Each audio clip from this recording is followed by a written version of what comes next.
அனைவருக்கும் வணக்கம். இந்த பதிவில் நம்ம இதை பற்றி பார்க்க போகிறோன்னு தெரிஞ்சுக்கிறதுக்கு முன்னாடி மறக்காமல் நம்ம சேனலை சப்ஸ்கிரைப் பண்ணிக்கோங்க. பக்கத்தில் இருக்கிற பெல் பட்டனையும் கிளிக் பண்ணிவிட்டு ஆளுங்கிற ஆப்ஷன் கொடுத்துட்டிங்கன்னா நான் போடுற வீடியோக்கள் எல்லாமே மிஸ் ஆகாமல் நோட்டிஃபிகேஷனில் வந்துடும். இந்த பதிவு மிக மிக முக்கியமான பதிவு, அனைவரும் தெரிந்து கொள்ள வேண்டிய ஒரு பதிவு அப்படின்னே சொல்லாங்க. உங்களுடைய வாழ்க்கையில் ஏதாவது ஒரு முக்கியமான விருப்பம் இருக்குது, அது அவசியம் நடந்தே தீரணும், அது நடந்தால் தான் என் வாழ்க்கை அடுத்த கட்டத்துக்கு முன்னோக்கி செல்லும், அது நடக்கிறதுக்காக நான் என்ன வேணால் பண்ணுவேன் அப்படிங்கிற மாதிரி ஒரு நிலையில் இருந்தீங்கன்னா இப்போ நான் சொல்லக்கூடிய ஒரு எளிமையான ஒரு முறையை மட்டும் நீங்கள் தொடர்ந்து ஒரு 6 நாட்கள் செஞ்சு பாருங்கள். கண்டிப்பாக அது எப்பேற்பட்ட பெரிய மலை போல பிரச்சனையாக இருந்தாலுமே ஈஸியாக சரியாயிரும். எப்படிப்பட்ட விருப்பமாக இருந்தாலும் கண்டிப்பாக நிறைவேறும் அப்படின்னே சொல்லலாம். கேட்டதை கேட்ட உடனே கொடுக்கக்கூடிய தெய்வங்கள்னு பல உண்டு. அதில் கலியுகத்தின் கண்கண்ட தெய்வமான முருகப்பெருமானும் ஒன்று அப்படின்னே சொல்லலாம். முருகப்பெருமானிடம் நம்ம உண்மையான பக்தியோட என்ன கேட்டாலும் அவர் அதை நிறைவேற்றி தந்துடுவார். அவர் எதிர்பார்க்கறது பக்தி மட்டும்தான், சரிங்களா? அத்தகைய முருகப்பெருமானுக்கு உரிய இந்த தைப்பூசத்தை முன்னிட்டு நம்ம ஒரு 6 நாட்கள் விரதம் இருந்து வழிபாடு செய்கிறோம். அப்படிங்கும்போது எப்படிப்பட்ட விருப்பமாக இருந்தாலும் அது நிறைவேறியே தீரும் அப்படின்னு சொல்லலாம். ஏற்கனவே நம்மளுடைய சேனலில் தைப்பூசத்தோட முடிகிற மாதிரி 48 நாட்கள் விரதம் எப்போ தொடங்கணும், 21 நாட்கள் விரதம் எப்போ தொடங்கணும், 11 நாட்கள் விரதம் எப்படி தொடங்கணும் என்பது குறித்தெல்லாம் பதிவுகள் போட்டிருந்தேன்.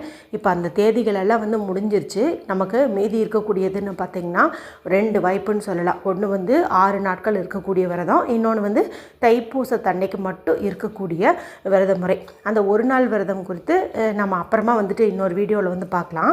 இப்போ நம்ம 6 நாட்கள் விரதம் இருக்கக்கூடிய முறை குறித்து பார்த்துடலாம்.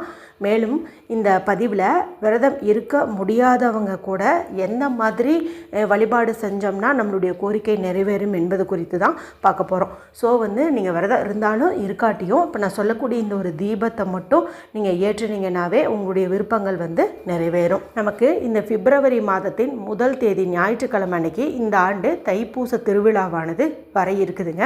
அதாவது தை மாதத்தில் வரக்கூடிய பௌர்ணமி திதியும் பூச நட்சத்திரமும் இணையக்கூடிய ஒரு நாளை தான் நம்ம தைப்பூச விழாவாக கொண்டாடுவோம். அந்த நாளோட நமக்கு 6வது நாளாக வரணும். அப்படிங்கும்போது நம்ம நாளைய நாள், அதாவது ஜனவரி மாதம் 27ஆம் தேதி தை மாதத்தின் 13ஆம் தேதி செவ்வாய்க்கிழமை நாளில் விரதத்தை தொடங்கிறது அப்படிங்கிறது நல்லது.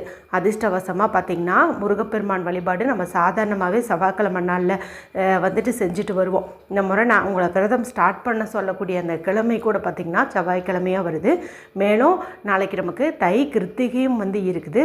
இதை விட வேறு என்ன ஒரு அற்புதம் இருக்கும் அப்படின்னு நீங்களே நினச்சி பாருங்கள். அதனால் நாளைய நாளில், அதாவது தை செவ்வாய் அது கூடவே தை கிருத்திகை இருக்கக்கூடிய இந்த நாளில் நீங்கள் 6 நாட்கள் விரதம் அப்படிங்கிறத தொடங்குங்க.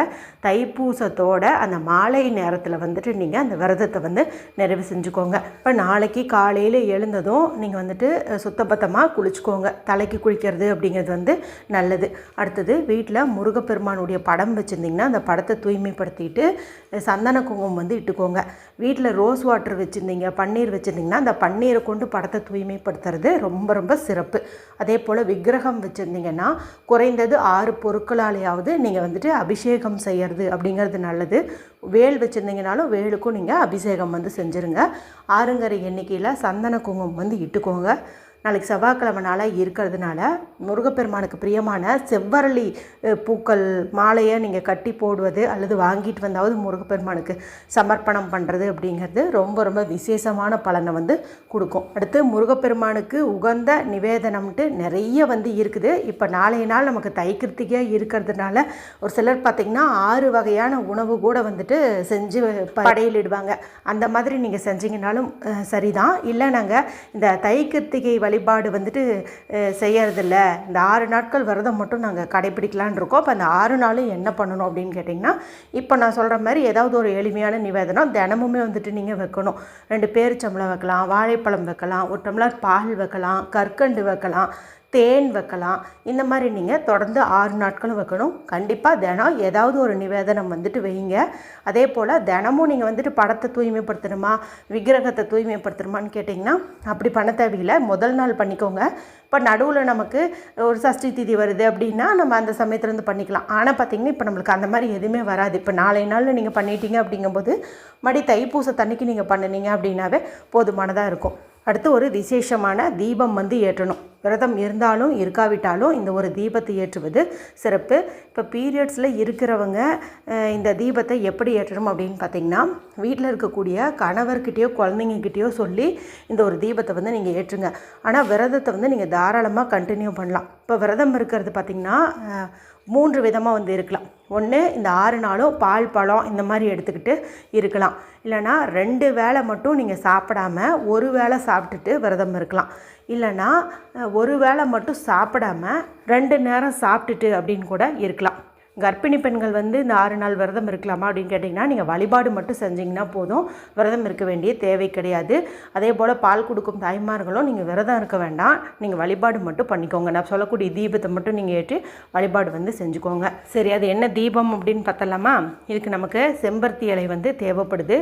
இந்த செம்பருத்தி இலை வந்து நல்ல ஒரு செல்வ செழிப்பை தரும். அது மட்டும் இல்லாமல் நல்ல ஒரு நேர்மறை சக்தி கொண்ட ஒரு பொருள் அப்படின்னே வந்துட்டு சொல்லலாம். உங்கள் வீட்டில் செம்பருத்தி செடி இருக்குது அப்படிங்கும்போது நீங்கள் அதுலேருந்தே தினம் ஒரு இலையை வந்துட்டு பறிச்சுக்கலாம். செம்பருத்தி இலையே கிடைக்காது அப்படிங்கும்போது நீங்கள் வந்து இதுக்கு பதிலாக வெற்றிலை வந்துட்டு பயன்படுத்திக்கலாம். இப்போது இதை கழுவிட்டு சுத்தம் பண்ணிவிட்டு நுனி பகுதியில் மஞ்சள் குங்குமம் வந்து இட்டுக்கோங்க. அடுத்தது ஒரு துளி அளவுக்கு துவரம்பருப்பு நம்ம அந்த இலை மேலே வந்து வைக்கணும். ஏன்னா துவரம்பருப்புங்கிறது முருகப்பெருமான அதிபதியாக கொண்ட செவ்வாய் பகவானுக்கு உகந்த ஒரு தானியமாக கருதப்படுது. அதுவும் நாளைய நாளில் நமக்கு செவ்வாய்க்கிழமையாகவும் இருக்கிறதுனால இந்த இதை ஸ்டார்ட் பண்ணுறதே ரொம்ப சிறப்புன்னு சொல்லலாம். அதனால் ஒரு ஸ்பூன் அளவுக்கு துவரம்பருப்பு எடுத்துக்கோங்க. அடுத்து ஒரு மண்ணகல் வந்து எடுத்துக்கோங்க. அதை சுத்தம் பண்ணிவிட்டு சந்தன குங்குமம் வந்து இட்டுக்கோங்க. அடுத்து நீங்கள் 6 நாட்களும் சிவப்பு நிறத்தில் திரி போட்டு தீபம் ஏற்றுவது விசேஷம். சிவப்பு நிற திரி கடைகளில் ரெடிமேடாக கிடைக்குது. அப்படி இல்லைன்னா வெள்ளை நிற பஞ்சு திரியில் குங்குமத்தை தோய்த்து எடுத்திங்கன்னா சிகப்பாக மாறிடும். அது மாதிரி நீங்கள் பயன்படுத்திக்கோங்க. 6 நாட்களும் முடிஞ்ச அளவுக்கு நெய் தீபமாக ஏற்றுவதற்கு முயற்சி பண்ணுங்கள். ஏன்னா நெய் தீபம் நமக்கு நல்ல ஒரு செல்வ செழிப்பை வந்து தரும். அதனால் கண்டிப்பாக நெய் தீபமாக ஏற்றுவதற்கு முயற்சி பண்ணுங்கள். நெய் வாங்கும் அளவுக்கு வசதி இல்லை அப்படின்னு நினச்சிங்கன்னா நீங்கள் வந்துட்டு நல்லெண்ணெய் வந்து ஊற்றிக்கோங்க. இந்த தீபமானது கிழக்கு அல்லது வடக்கு பார்த்த மாதிரி எரியட்டும். வடக்கு திசை பார்த்த மாதிரி உட்காந்துட்டு உங்களுடைய கோரிக்கையை மனதார முருகப்பெருமானோட முன்வைங்க. எனக்கு வந்து நல்ல இடத்துல வரன் அமையணும், திருமணம் ஆகணும், குழந்தை பாக்கியம் கிடைக்கணும், பண கஷ்டம் அதிகமாக இருக்குது, நல்ல ஒரு செல்வ செழிப்பு வேணும், அதே போல் சொந்த வீடுங்கிறது ஒரு பெரிய கனவாக இருக்குது, எனக்கு சீக்கிரமாக சொந்த வீடு கிடைக்கணும் அப்படின்னு என்ன கோரிக்கையோ அதை வந்துட்டு நீங்கள் முன்வைங்க. முன் வச்சுட்டு அந்த தீபத்தை பார்த்த மாதிரியே நான் சொல்லக்கூடிய இந்த ஒரு மந்திரத்தை 6 முறை வந்து சொல்லுங்கள். ரொம்ப ரொம்ப சக்தி வாய்ந்த மந்திரம் இது. 6 முறை சொல்லும்போது பல அற்புதங்கள் வந்து நடக்கும். அது என்ன மந்திரம் அப்படின்னு ஸ்க்ரீனில் தெரியும், நானும் சொல்லி காட்டுறேன். உருவாய் அருவாய், உளதாய் இளதாய், மறுவாய் மலராய், மணியாய் ஒளியாய், கருவாய் உயிராய், கதியாய் விதியாய், குருவாய் வருவாய், அல்வாய் குகனே. 4 வரி தான், ரொம்ப ரொம்ப சக்தி வாய்ந்தது. இது 6 முறை சொல்கிறதுக்கு நமக்கு ஒரு 5 நிமிஷம் கூட ஆகாது. இதை வந்துட்டு நீங்கள் சொல்லிவிடுங்க. அடுத்து கற்பூர அரத்தியில் காட்டுறதுன்னா காட்டிட்டு நீங்கள் உங்களுடைய வேலை என்னவோ அதை நீங்கள் தாராளமாக போய் பார்க்கலாம். இப்போ மறுநாள், இப்போ புதன்கிழமை 2வது நாள் ஆயிடுச்சு இல்லையா? அப்போ வந்துட்டு கண்டிப்பாக நீங்கள் துவரம்பருப்பு, அந்த இலை, பிரசாதம் எல்லாத்தையுமே வந்து மாற்றணும். இப்போ இந்த இலையோடு எடுத்துகிட்டு போயிட்டு வெளியில் எறும்புகளுக்கோ பறவைகளுக்கோ இந்த துவரம்பருப்பை நீங்கள் தானமாக வச்சுருங்க. திரியும் வந்து மாற்றிடுங்க. பழைய திரியை தூக்கி போட்டுட்டு புது திரி வந்து பயன்படுத்துங்க. விளக்கு வந்து கழுவணுன்ட்டு அவசியம் கிடையாது, அது அப்படியே இருக்கட்டும். நெய் ஊற்றிட்டு புது திரி போட்டு நீங்கள் ஏற்றி வைங்க. பிரசாதத்தை மாற்றிடுங்க. சுவாமி மேலே வச்சுருக்கிற அந்த காஞ்ச பூக்களையும் வந்து மாற்றிடுங்க. இந்த ஒரு தீபத்தை நீங்கள் காலை நேரத்துலையும் ஏற்றலாம், மாலை நேரத்துலையும் ஏற்றலாம். 2 நேரமும் ஏற்றுறதுனாலும் தாராளமாக வந்துட்டு ஏற்றலாம். ஆனால் தொடர்ந்து 6 நாட்கள் இந்த விசேஷ தீபத்தை ஏற்றி இந்த ஒரு மந்திரத்தை நீங்கள் 6 முறை சொல்லும்போது எப்படிப்பட்ட கோரிக்கையாக இருந்தாலும் நிறைவேறும். நான் முன்னாடியே சொன்ன மாதிரி விரதம் இருந்தாலும் இருக்காவிட்டாலும் இது ஒன்று செஞ்சீங்கனாலே கண்டிப்பாக முருகப்பெருமானுடைய பரிபூர்ண ஆசை உங்களுக்கு கிடைக்கும். உங்களுடைய விருப்பங்கள் எல்லாம் டக்கு டக்குன்னு வந்துட்டு தடை இல்லாமல் நடக்கும். அவசியம் செஞ்சு பலனடையுங்க. ஏதாவது சந்தேகங்கள் இருந்தால் கமெண்ட் பண்ணுங்கள், தெளிவுபடுத்துகிறேன். மற்றும் ஒரு பயனுள்ள பதிவில் உங்களை சந்திக்கிறேன். நன்றி, வணக்கம்.